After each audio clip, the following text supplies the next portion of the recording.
ज्येष्ठ कृष्ण गणेश चतुर्थी व्रत कथा। दयादेव नामक ब्राह्मण की कथा।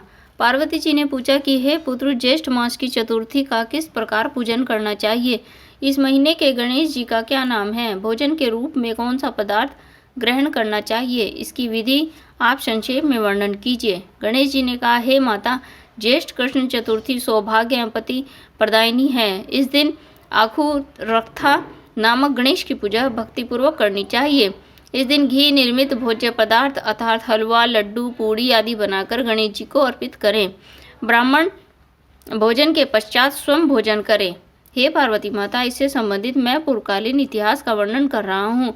गणेश पूजन और व्रत की विधि जो पुराण में वर्णित है उसे सुनिए। सतयुग में 100 यज्ञ करने वाले एक पृथु नामक राजा हुए। उनके राज्य के अंतर्गत दयादेव नामक एक ब्राह्मण रहते थे। वेदों में निष्णात उनके 4 पुत्र थे। पिता ने अपने पुत्रों का विवाह गृहसूत्र के वैदिक विधान से कर दिया। उन चारों बहुओं में बड़ी बहू अपनी सास से कहने लगी, हे सासू जी, मैं बचपन से ही संकट नाशन गणेश चतुर्थी का व्रत करती आई हूँ। मैंने पितृगृह में भी इस शुभदायक व्रत को किया है। अतः हे कल्याणी, आप मुझे यह व्रतानुष्ठान करने की अनुमति प्रदान करें। पुत्र वधू की बात सुनकर उनके ससुर ने कहा, हे बहू, तुम सभी बहुओं में श्रेष्ठ और बड़ी हो। तुम्हें किसी प्रकार का कष्ट नहीं है और न ही तुम भिक्षुणी हो।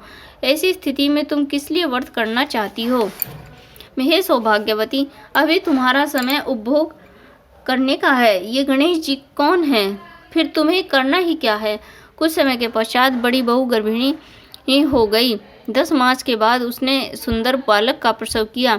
उसकी सास बराबर बहू को व्रत करने का निषेध करने लगी और व्रत छोड़ने के लिए बहू को बाध्य करने लगी। व्रत भंग होने के फलस्वरूप गणेश जी की कुछ दिनों में कुपित हो गए और उसके पुत्र के विवाह काल में वर वधू के सुमंगली के समय उसके पुत्र का अपहरण कर लिया। इस अनहोनी घटना से मंडप में खलबली मच गई। सब लोग व्याकुल होकर कहने लगे, लड़का कहाँ गया? किसने अपहरण कर लिया? बारातियों द्वारा ऐसा समाचार पाकर उसकी माता अपने ससुर दयादेव से रो रो कर कहने लगी, हे ससुर जी, आपने मेरे गणेश चतुर्थी व्रत को छुड़वा दिया, जिसके परिणाम स्वरूप मेरा पुत्र विलुप्त हो गया है। अपनी पुत्रवधू के मुख से ऐसी बात सुनकर ब्राह्मण दयादेव बहुत दुखी हुआ।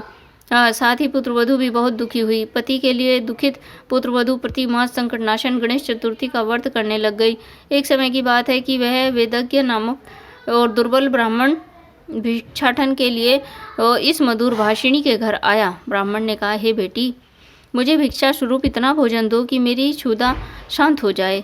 उस ब्राह्मण की बात सुनकर उस धर्मपरायण कन्या ने उस ब्राह्मण को विधिवत पूजन किया और भक्तिपूर्वक भोजन कराने के बाद उसने ब्राह्मण को वस्त्र आदि दिया और कन्या की सेवा से संतुष्ट होकर ब्राह्मण कहने लगा, हे कल्याणी, हम तुम पर बहुत प्रसन्न हैं। तुम अपनी इच्छा के अनुकूल मुझसे कोई वरदान मांग लो।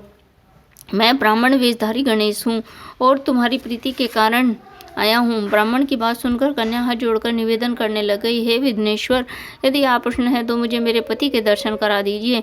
कन्या की बात सुनकर गणेश जी ने उससे कहा कि हे सुंदर विचार वाली, तुम जो चाहती हो वही होगा। तुम्हारा पति शीघ्र ही आएगा। कन्या को इस प्रकार का वरदान देकर गणेश जी वहीं अंतर्निहित हो गए। उसी समय की बात है कि सोम शर्मा नामक ब्राह्मण एक वन में से उस द्विज बालक को नगर में लाए और अपने पौत्र को देखकर दयादेव नामक ब्राह्मण बहुत प्रसन्न हुए। बालक की माता के हर्ष की तो सीमा ही न रही। साथ ही संपूर्ण नगरवासी भी प्रमोदित हुए। बालक की माता ने पुत्र को छाती से लगा लिया और कहने लगी, गणेश जी के प्रसाद से ही मैंने खोए हुए पुत्र को प्राप्त किया है। उसे नए वस्त्राभूषण से अलंकृत किया। दयादेव तो बारंबार सोम शर्मा को प्रणाम कर कहने लगे कि हे द्विजराज, आपकी कृपा से मैंने खोए हुए पुत्र को प्राप्त कर लिया। खोया हुआ बालक घर में आ गया। सोम शर्मा को सुस्वाद भोजन कराकर धोती दुपट्टा से विभूषित करके गोदान दिया।